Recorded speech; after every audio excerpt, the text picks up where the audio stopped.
This morning I want to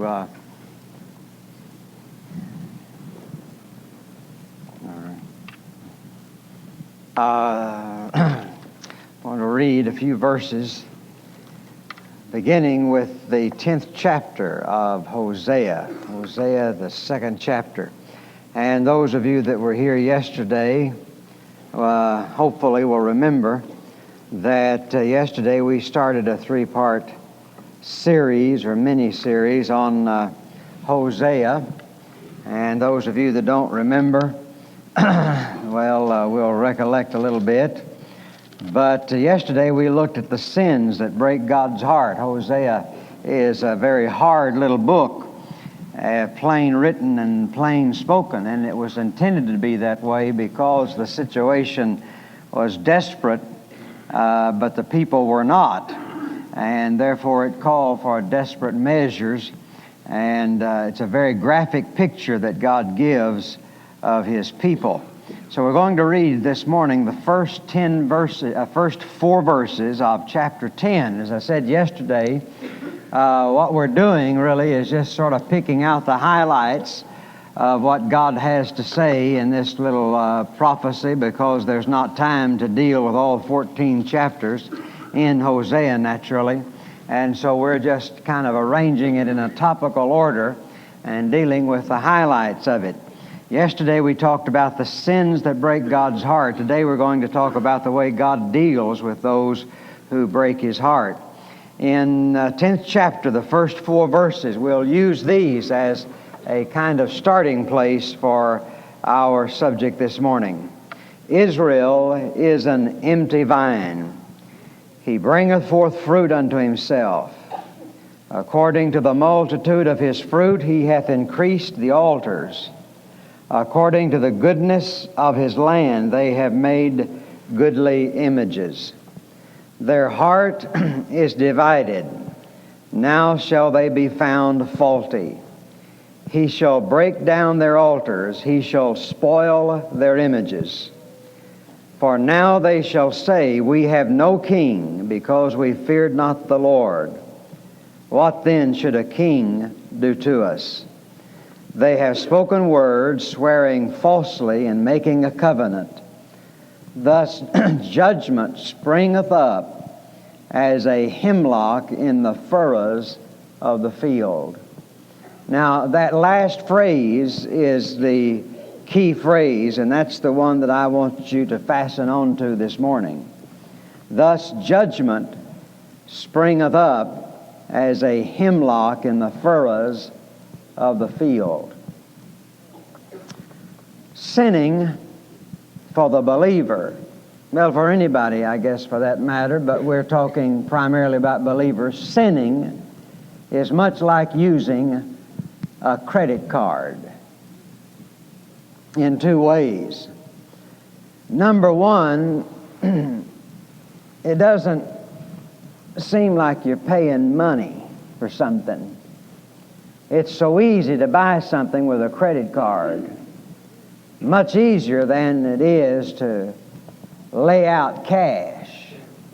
It's a lot easier for me to go into a store and pull out a little piece of plastic and give it to them than it is to break a $1 bill or a $5 bill or a $10 bill or a $20 bill. It doesn't seem like you're spending as much money when you use a credit card. Therefore, there is a psychological barrier. Since you're really not paying for it, now you're not going to have to pay for it. It's sort of like a credit card allows you to buy things that you cannot afford. And then later on, when you get the bill, you never imagined you spent that much. $1 here, $2.98 there, $5 there, a lunch here, a tie here, a pair of socks here. And it accumulates, and they'll add on that 22% interest and finance charges, and you don't really get the feeling that you're spending any money until you get the bill, and you are amazed at how much you spent. and you never realized how much of an indebtedness you were incurring. Sin is a great deal that way. We sin so easily and so unconsciously, and we're not realizing the great debt that we are incurring. We don't realize it. A person who has a light attitude towards sin will at the same time have a light attitude towards judgment. A person who doesn't keep meticulous track of all of his credit card receipts will have a very light estimate of what his bill is going to be at the end of the month. He'll always be surprised.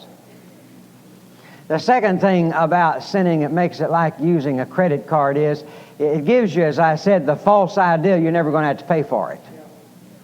You know, I never think about paying for it. I know that this is not so, but mentally, psychologically, I'm still psyched up that if I use a credit card, I don't have to pay for it. And the Bible says that because sentence against an evil work is not executed immediately, therefore the hearts of men are set to do evil. And because God does not immediately, the very moment we sin, hit us over the head with a baseball bat, we get the idea we're getting by with it. We're not conscious of the fact that we are treasuring up wrath against the day of wrath, you see. Because I've heard preachers all my life say, well, if you sin, if you do this, God's going to get you. You're going to break a leg going out the door. And I've heard evangelists talk about somebody being in the service and they rejected the call of God and they were killed in a car wreck on the way home. You know, just scare the living daylights out of you. But you hold your breath and you take a chance and you go ahead and you sin and you wait for the thunderclap of divine judgment and there's nothing. Well, I'll try that again. And you try it again and again, there's no thunderclap of divine judgment. And you go on and you say, hey, this is easy. And that preacher wasn't right after all. He was just using scare tactics. He was just trying to frighten me. There is no judgment. God doesn't really care that much what I do. There is no judgment. And the writer of Ecclesiastes says, because sentence against an evil work is not executed immediately, therefore the hearts of men are set to do evil. Why? Because they think they're getting by with it. I don't know why God arranges it as He does, but if God came down on you and thumped you on the head every time you sin, you probably wouldn't sin as much as you do. The reason that we feel so free to sin is because God doesn't thump us on the head every time we sin, every time an evil thought passes in our mind, every time we say an unkind or critical word. If God thumped us on the head or did something like that, immediately we would be a little bit more cautious or careful. But because God does not immediately at that moment carry out sentence against an evil work, therefore the hearts of men are set to do evil. And we're surprised then when God finally says, all right, that's enough. You've treasured up enough. It's time to pay out a little bit of interest in all these deposits of sin you've been making. And suddenly judgment comes and we're surprised because we had no idea we were spending money after all until we got the bill. Now that's what Hosea is saying in the 4th verse. He starts off this chapter by saying Israel is an empty vine. Now, there's not anything much more useless than an empty vine. You do not buy a vine normally to decorate. It's not like a rose bush. A vine is of value only as it produces fruit. And he's saying Israel is like an empty vine. It has everything that it is supposed to have except the one essential, and that is fruit. It is an empty vine, or it is a vine that is emptying itself of fruit, in other words. Now, I think that is extremely important because the sense of the Hebrew there is that this is an emptying process that is going on and that Israel is responsible for it. I believe in direct judgment from God, that God directly intervenes, but I also believe that God has so built man that there is built inside within him certain laws and certain principles whereby he judges himself. and his body and his nature and his character react against what he's doing, he violates certain laws. For instance, if a man gets on the top of a 14-story building and he says, well, I know all about the law of gravity, but I'm not going to pay any attention to that. I'm going to ignore that, and I'm going to break the law of gravity. And he leaps off the building and he falls down. He won't break the law of gravity. He'll break his neck, but he won't break the law of gravity. You cannot say God judged that man or God punished that man. No, that man punished himself by violating the laws of God. And what God is saying is, Israel is not simply an empty vine in the sense that God has made her empty. What the reading is literally, Israel is an emptying vine. Israel is emptying itself because of its sin. It doesn't realize it. It's looking to everybody else to blame why there's not any fruit, but what it doesn't realize that it's the one that's doing all the emptying itself. And so he comes to this 4th verse and he says, thus judgment springeth up as hemlock in the furrows of the field. Now I said at the beginning that sin for the believer is a lot like using a credit card, and here's the reason. These people are so dumb spiritually. They are so ignorant. They have so desensitized their spiritual awareness. They go on planning and planting as though nothing has changed. You see. They never stop once and think, now, we've sinned and we've committed idolatry, and therefore there's no use in our planting a crop because God's not going to bless it. No, they just go right on as they've always gone on. They go ahead with their plans. They go ahead with their preparation. They plow their fields. They prepare their ground and for a harvest. And he says, here's what the harvest that they get. Thus judgment springeth up as hemlock in the furrows of the field. They spent all of this time, all of this effort. They poured out all this sweat and this perspiration to plant their fields and to plow them, thinking they're going to have a harvest, thinking that somehow God's just going to ignore their sin. And look, we do have a harvest. See, there's no judgment. After all, we do have a harvest. The prophet was wrong in saying that God would withdraw His blessings from us. Look at this harvest. But as they gather it up and as they begin to eat it, they discover that what they have grown is poison. It is hemlock. They go on as they've always gone, planning, making their plans, meeting, having their revivals, having their meetings, having their council meetings, but all the fruit that's coming out of it is nothing but death. That's all. Just hemlock, just poison. They're still producing fruit, all right, but it's poison fruit. And so God is saying that every sin bears in it the seed of judgment. You see, it is within the character of God that every sin has to be judged. If that were not so, then God would be forfeiting His character. It would be an affront to the holiness of God. And once we understand the character of God, that He is a God of absolute holiness, we understand then that every sin, I mean every sin, however small and insignificant we may think it to be, must have in it the seeds of judgment, you see. And so even though it seems as though God is not judging us, yet we are being judged, and our system is being poisoned, and what we sometimes think is fruit is nothing more than hemlock.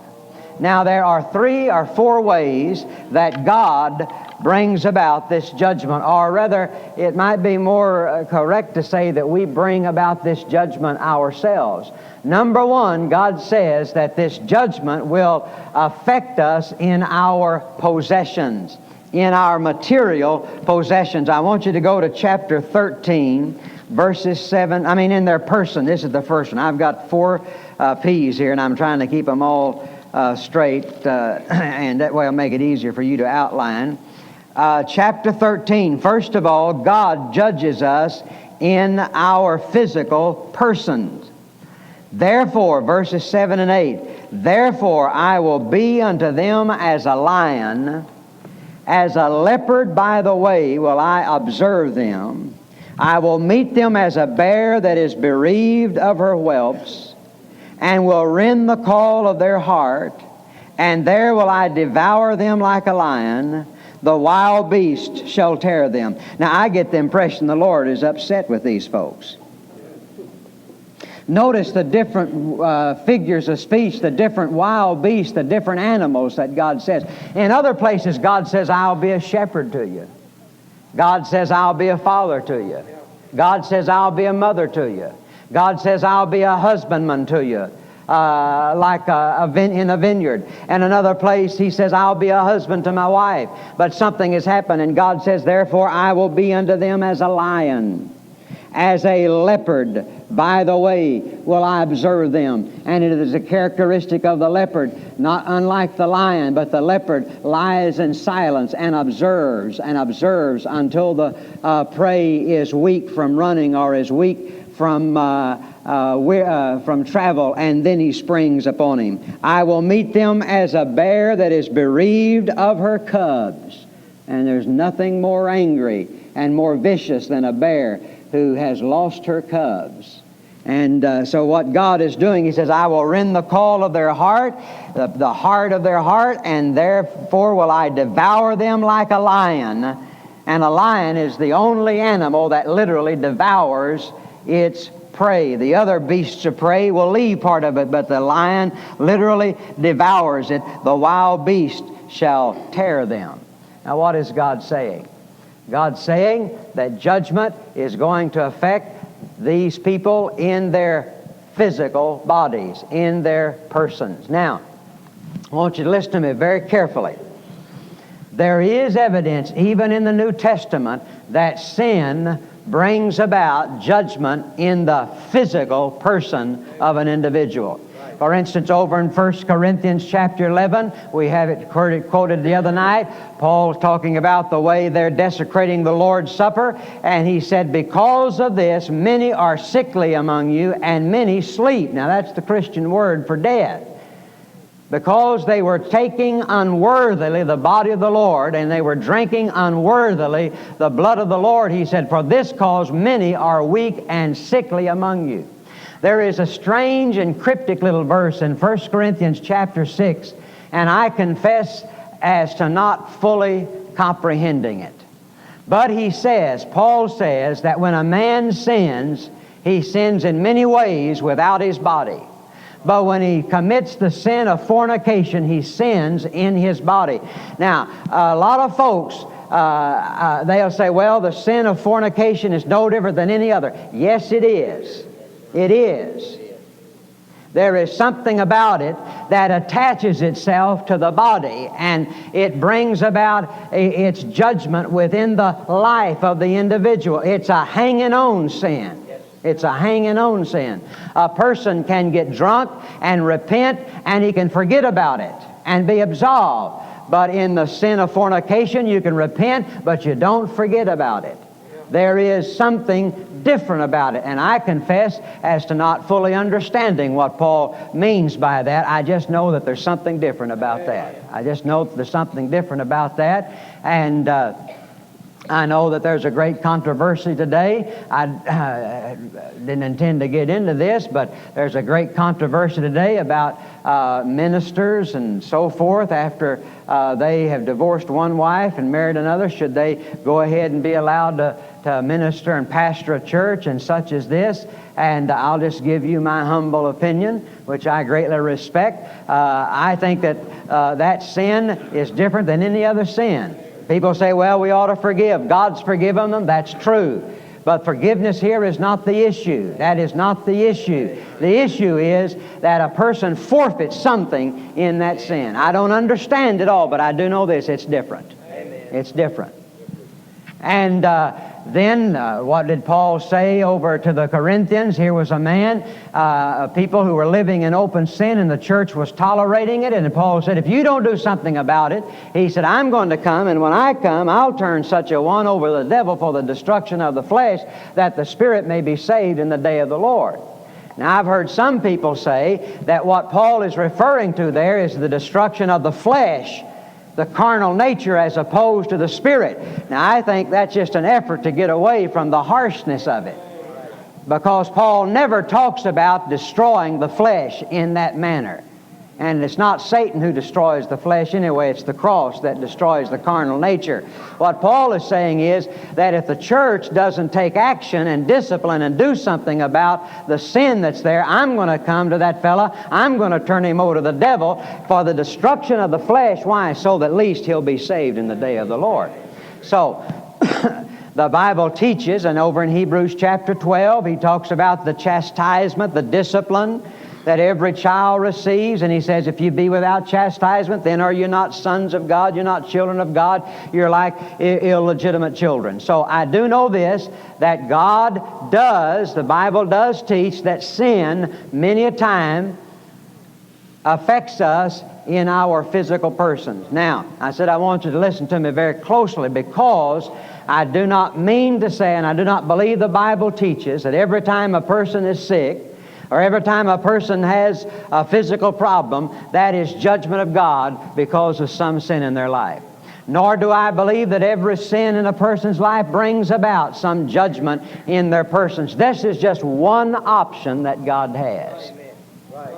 You see, the Lord knows. When I was a little boy, and I would disobey, there were times that my mother would send me outside, and she'd say, I want you to go get a switch.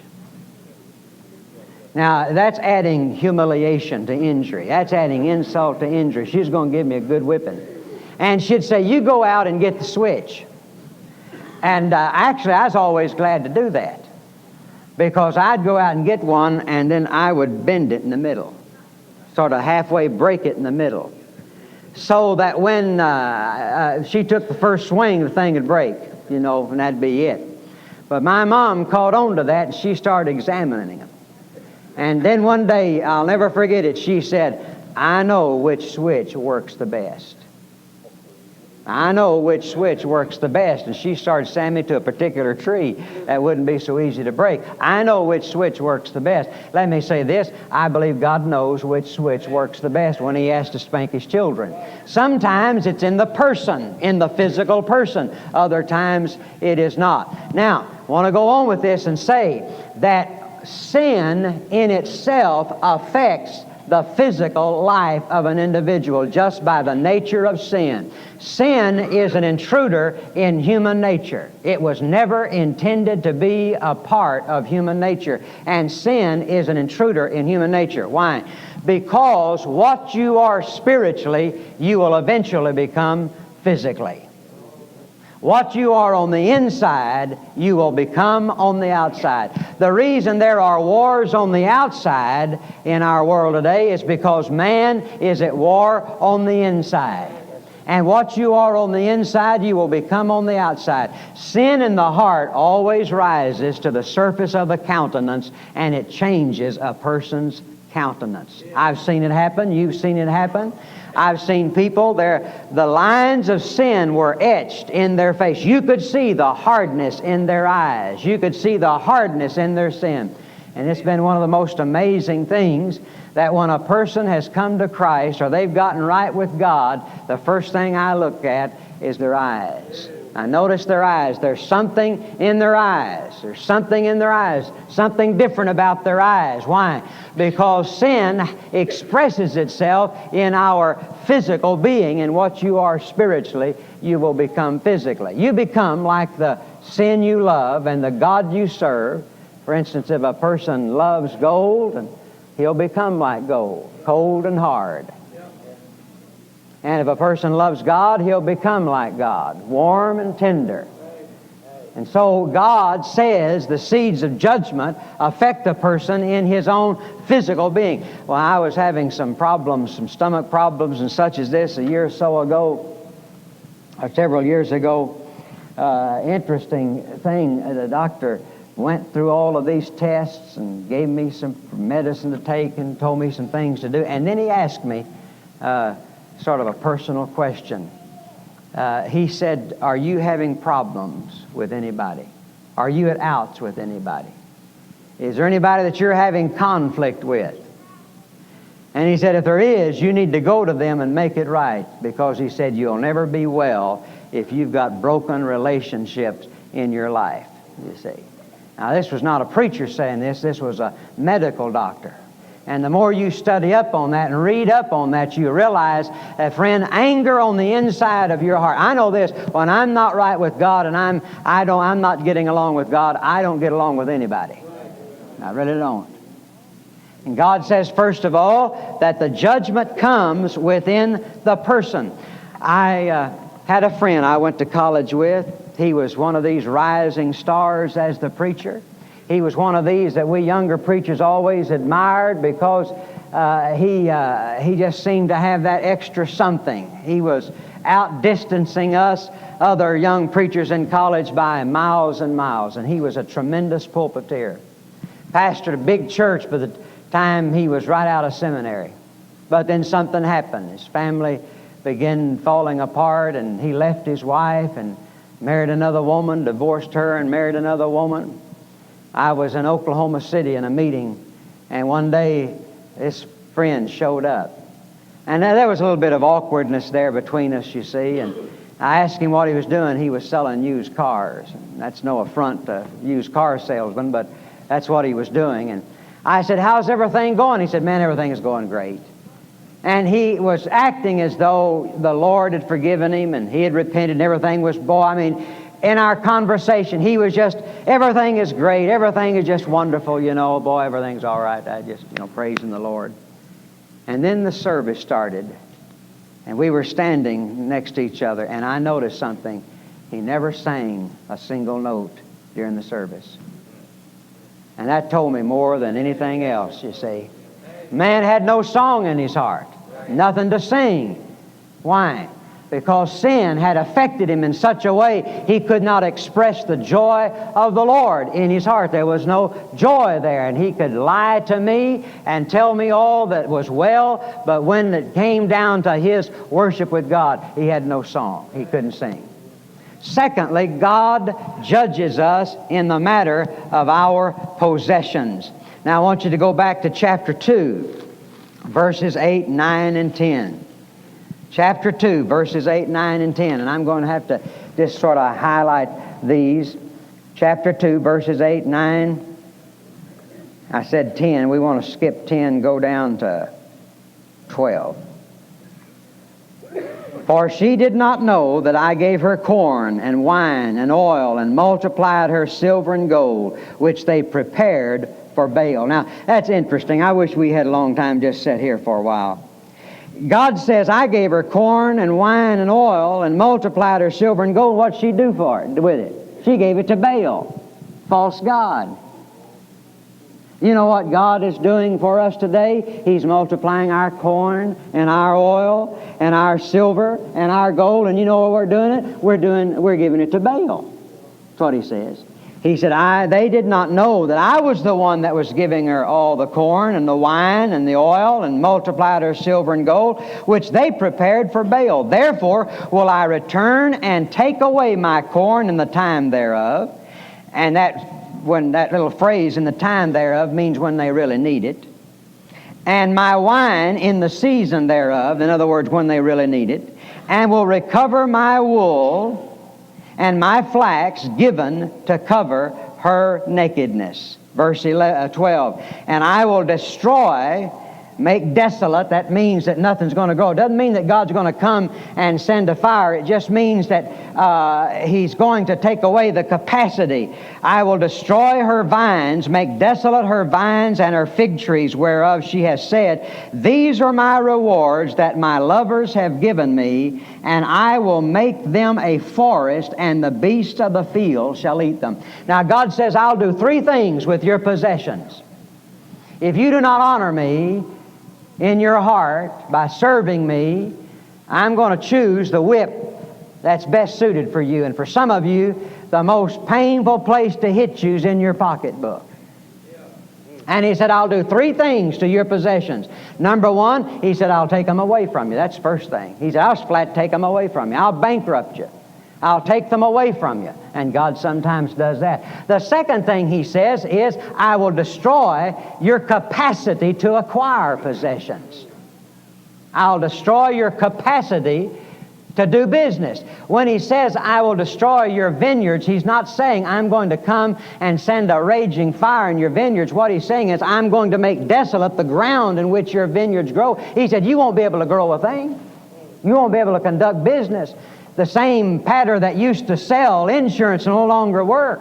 The same techniques that at one time made you a lot of money, they'll no longer work. He said, I will take away your capacity to earn, to acquire wealth.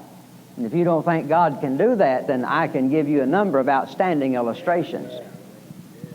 And the third thing he says is this: I may not take them away, and I may not take away your capacity to acquire them, but I'll take away your capacity to enjoy them. I'll take away your capacity to enjoy them. God affects, God judges in the area of our possessions. Well, that's all I'm going to say about that this morning. Number 3, God judges us in the area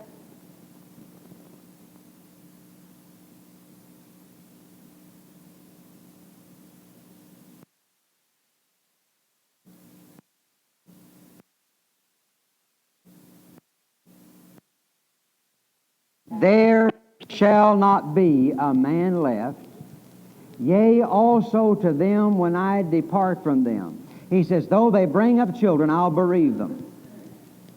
If you go back to verse 11, as a matter of fact, and there's so many of these verses that I've just tried to pick out some for our time's sake, but in verse 11 he says, as for Ephraim, their glory shall fly away like a bird from the birth, and from the womb, and from the conception.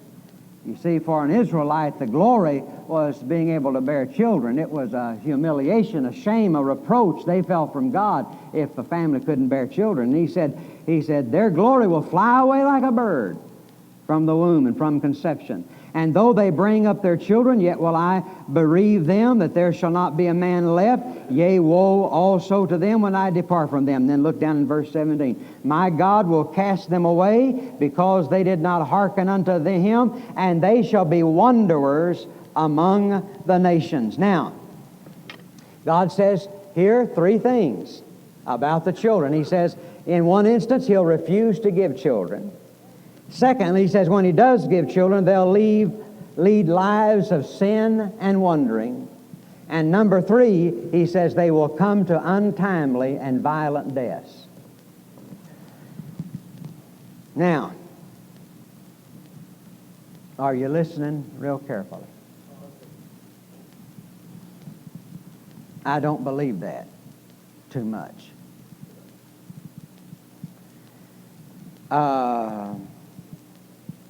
You go back over to Exodus, and he says that he will visit the sins of the fathers upon the sins of the children, and such as this.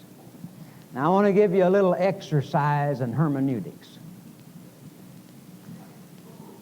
You read over in the Old Testament, God many and many a time talks about visiting the sins of the fathers upon the children. And a great many people are using those verses today to say that the reason that you're having the problems that you're having, or that you're got, I think my wife was told the reason she had arthritis was probably something her grandfather did. And I've had people to say the reason you suffer from migraine is because your mother played with a Ouija board when she was just a little girl. And they'll quote these verses. Now, I want you to listen to me very clearly. I don't expect everybody to agree with me on this, but that's neither here nor there. Those statements made, you have to read them, my friend, in their context and be honest. They were made to a particular people at a particular time in a particular occasion. And you come over to the New Testament, because the New Testament is the final word on faith and authority. Do we believe that? Is the full final revelation in the New Testament? It is. All right, then how do I know what part of the Old Testament is applicable to me today? I mean, after all, they made animal sacrifices in the Old Testament. And somebody says if you keep all these statutes and ordinances, then the Lord will not cause any of these diseases to come upon you, for He is the Lord that healeth thee. Well, you read some of those statutes and ordinances they were to keep. If somebody was taken in adultery, you were to take them out and stone them. I don't think we want to keep that today. Well, how do I know what part of the Old Testament is applicable to me in the New Testament today? Now, here's the rule. Those teachings that are retaught and reiterated in the New Testament are applicable to us today. That's how you know. How do I know what part of the Old Testament died with the Old Testament and died with the Israel economy? I mean, we know we're not to make sacrifices any longer. We know we're not to stone people any longer. But yet there's still a lot of principles and ethics in the Old Testament. How far am I to go and how am I to treat them? Well, Christ is the final and full revelation, and the New Testament is the final word on any issue. So I do not judge the New Testament by the Old Testament. I judge the Old Testament by the New Testament. And so when I find a truth in the Old Testament, I want to find that same truth taught in the New Testament. And I want to tell you something. You do not find taught in the New Testament that God visits the sins of the fathers upon the children. That was made to Israel in their failure to keep the Ten Commandments and the law of God. And I'll tell you why I know that to be true. Because in Isaiah and Jeremiah both, you have this statement. In the day of the new covenant which we're in today, in the day of the new covenant which we're in today, he says, no longer will they be able to say, our fathers have eaten sour grapes and the children's teeth are set on edge. Have you ever heard that? That was a very common proverb back in the Old Testament days. It was an excuse, really. Well, the reason I'm the way I am is my father ate sour grapes. And I can't help it. I've got such a violent temper because my mother had red hair and was Irish. It's not my fault. It's my heritage. It's my parentage. Our fathers have eaten sour grapes. Bless our hearts, our teeth are set on edge. Not our fault. He says, in that day no man will ever be able to say that, for every man shall bear his own iniquity. Now, are you still with me? Now, I do believe that psychologically, environmentally, and examply, is that a word? It is now, examply, that the father's sins are visited on the children.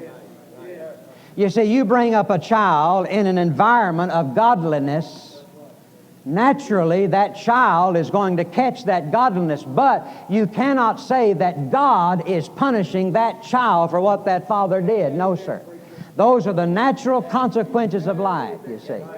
I mean, here is a father who is a drunkard, an alcoholic, and his son grows up to be the same way. And you cannot say, based on Scripture, well, the reason he is a drunkard, the poor boy had no chance because God is visiting that father's sin upon his son. He's punishing his son for what his father did. Folks, that is not so.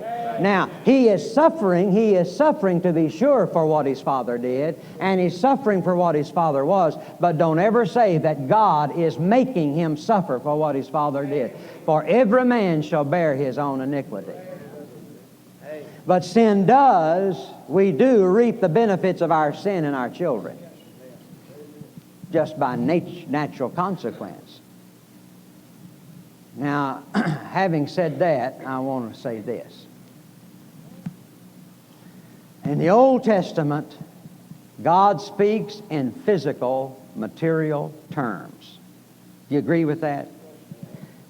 Some of you do. Some of you are waiting to see if I'm going to trick you, and I'm not. Salvation is spoken of largely in terms of physical deliverance. You find very little about the hereafter mentioned in the Old Testament. They didn't have much of a concept of the hereafter. Why? Well, because in the infancy of the religious race, God just taught them what they could comprehend. But when you get to the New Testament, the emphasis is upon what? Spiritual blessings. Right? Spiritual blessings. Now, I'll tell you how I think that when we come to pages and teachings like this in the Old Testament, we must remember that Israel was in a very real sense a preview and a prefigure of the people of God. We are the people of God. We're the church, grafted in, the Gentiles, but still, Paul said, writing to Gentiles in the Corinthians, that everything that happened to the Israelites happened as examples to us on whom the ends of the ages have come. So I can look back and see how God dealt with Israel, and I can make spiritual applications to that. Now, here is the way I would interpret these verses today. I wouldn't walk out of here today saying that because God said to Hosea, to Israel, under that economy, which was a different economy of law and of obedience and the old covenant, I would not say that God is going to punish a child for what his father did. But I will say this, that spiritual children certainly do suffer for the sins of their spiritual parents. And what I'm getting at is this, that the reason that we have the church we have today is it is the product of the backslidden church of yesterday. You see. What's happened to the children of the fathers spiritually? This is what's happened to them. This is what's happened to them. We were talking last night. Got talking till 2 o'clock in the morning. That's why I'm so bug-eyed this morning. And we talked about the times when God worked in revival.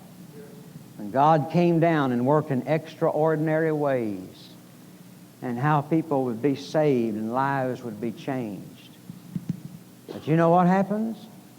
We forget those things. And our hearts grow cold. And we forget the former days. And we forget the goodness of God. And we take what at one time was spontaneous and we make it into a system. And we just have to do that. Somebody last night, Brother Joel, talked about Kit from Nashville. I like that. But if God blesses over here, and I remember when revival came to our church, I had one of the denominational men called me up and he said, "Boy, I hear what's going on out there." He said, "What are you doing?" I said, "We're not doing anything." He said, "I'm just preaching, praying." He said, "Well, I know that." But he said, "What are you doing?" I said, "Well, I'm not doing anything." I said, "We have Sunday school at 9 o'clock, 9:30, and preaching service. It's a very traditional church. Training unit at 6, preaching service at 7. I just preach, and we do have a bunch of people praying." He said, "Well, I know that," but he said, he said, you're having extraordinary things out there." I said, "Well, yeah, God just seems to be blessing." He said, "Well, I know that," but he said, "What are you doing differently now than you were doing before?" He said, "What program have you? What program are you using? Are you using one of our programs?" I never did to this day. I never have convinced that fella that what was happening was not the result of some program. Not against the programs, but you know what they wanted to do? They wanted to bottle it. They want to bottle it. Man must always touch the ark, and when he does, it dies.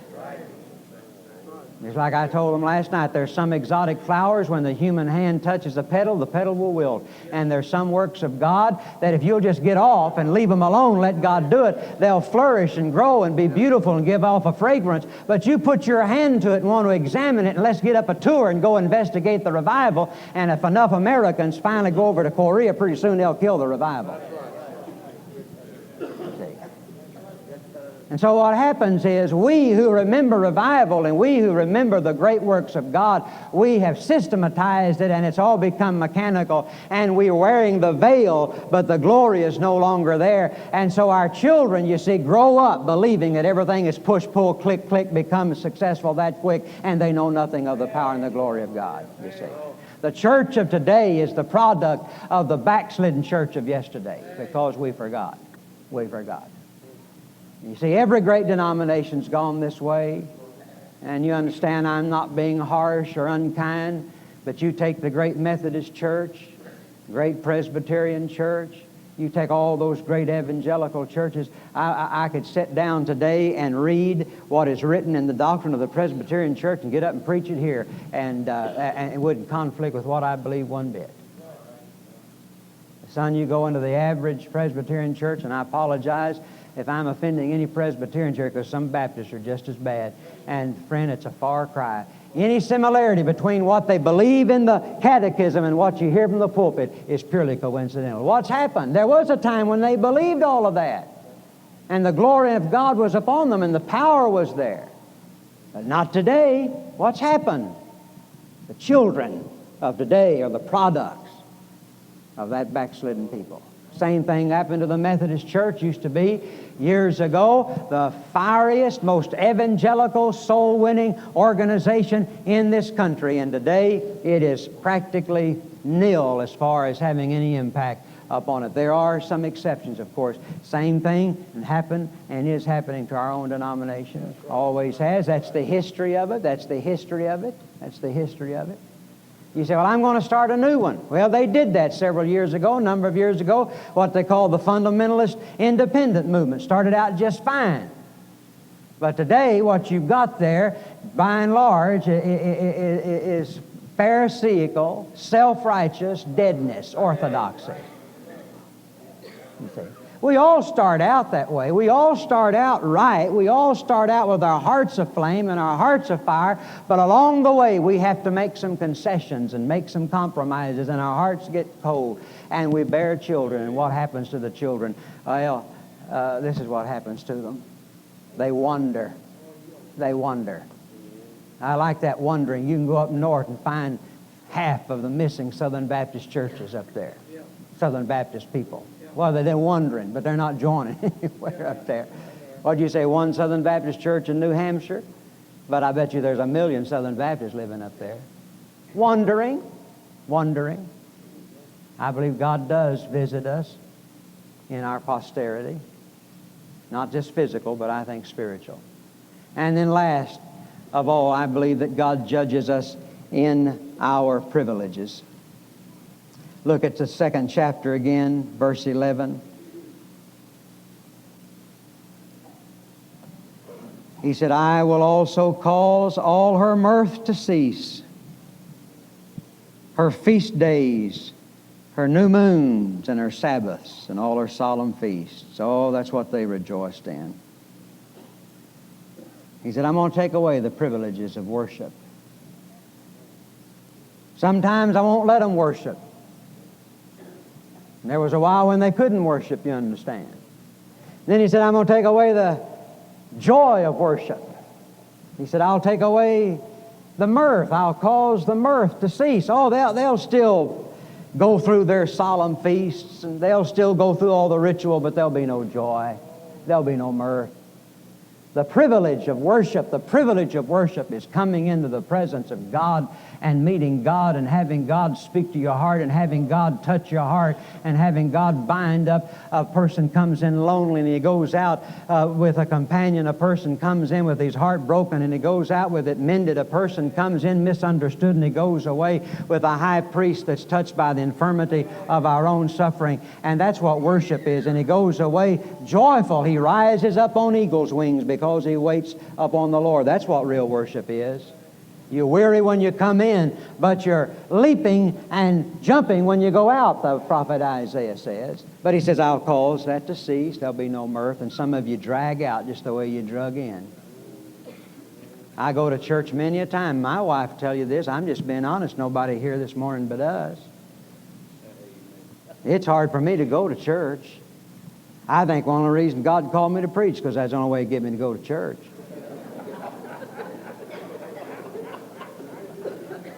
You know why I don't like to go to church? Same reason I don't like to go to funerals.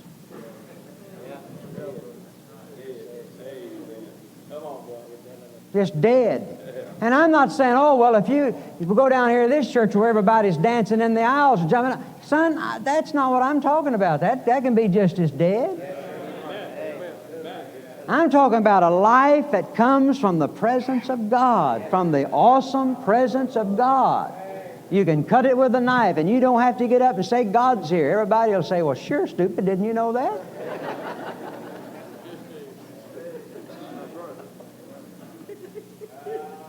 He said, I will cause the mirth to cease. And I want to tell you something. You write that over the doorpost of a great many churches today. God has caused the mirth to cease. There's no joy in worship. There's no joy in worship. Oh, they got everything they wanted. You know, an interesting thing. Paul, you ought to preach sometime. You do stuff like this. You ought to preach on the law of penalties. Did you know that God has a law of penalties. And you know what that law is? You know how God best judges a person? By giving you what you want. By giving you what you want. You look over there in Numbers chapter 11, verse 18, I believe it is. The people are wailing because they're missing the flesh pots of Egypt. They don't like all this manna and quail. Blame them. Manna's been highly overrated in hymns. It was just a coarse bread, is all it was. I never have liked quail anyway. And I'm sure their quail's not as nice and tender as the blue quail we have down in South Texas. They were tired of all of that. And they said, oh, we miss the chili and the leeks of Egypt. We want the meat. We want the meat. We're tired of this manna. God comes to them and said, you want meat?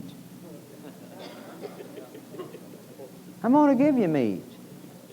And you're going to have it, not for a day, not for a week, not for a month, but until it runs out your nostrils and becomes loathsome unto you. That's how God judges. Over there in Psalm 107, it says He answered their request, but sent leanness into their soul. Interesting, sometimes just because God answers your prayer doesn't mean God wants you to have it. Sometimes that's His way of judging. What was the prodigal son's greatest judgment? Getting what he wanted. Getting what he wanted. He wanted to run off the far country, and so he got to do exactly what he wanted. All restraints were taken off. Now, I want you to notice something. The emphasis in our society today is on no restraint. No restraint. Freedom. Freedom. Free to be me. Free to come out of the closet. You see. Freedom. No restraint. You know what's happening? God is giving us exactly what we want. And it's our judgment. You read over there in Romans chapter 1, where he's talking about the former civilization. 3 times you'll find that phrase, and God gave them up, and God gave them up, and God gave them up. Sounds like clods of dirt falling on a coffin as God buries civilization. God gave them up, God gave them up, God gave them up. The word translated gave up there means God let them go. Took off the restraint. It's like a boat that's tied at a dock, and the current keeps tugging at that boat and keeps tugging at that boat, and the rope is straining, and so finally somebody comes along and unties that rope and lets the current carry it away. That's the idea in Romans 1. God gave them up. The current was dragging them. They wanted to do it, and finally God gave them over. Now, you check out those 3 things, and you'll find that God gave them over to everything they wanted. They did not like to retain God in their knowledge, so God gave them over to a reprobate mind. They left the natural cause of woman and burned themselves to one another in man, and God gave them over to what? To perversion. Every single one of them, you check it out all 3 times, God gave them over to exactly what they were wanting. He said, you don't want to think about God? All right, I'm going to fix you up so you can't. You don't want to live normally? All right, I'm going to fix you up so you can. I'm going to let you have what you want. God takes away the privileges of our worship. He causes the mirth to cease. He causes the mirth to cease. Every sin bears in it the seed of judgment. But it doesn't end there, because God is still calling His people, and there is a way out. And God is gracious to forgive if they'll turn to Him. And that's what we'll talk about tomorrow. Now let's pray together. Father, thank you for our time together this morning. I pray that you'd speak to us out of your word.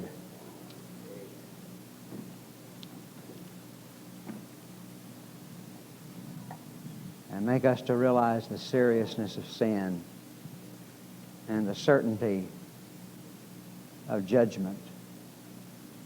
Oh, I'm not talking about some far-off judgment that may come in 5,000 years that none of us here are worried about.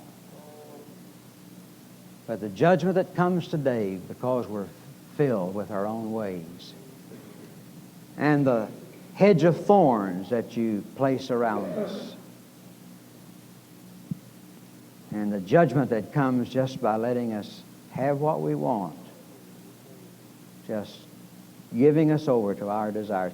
Lord, I thank you for those times when you've not abandoned us to the fool's gold of our own desires.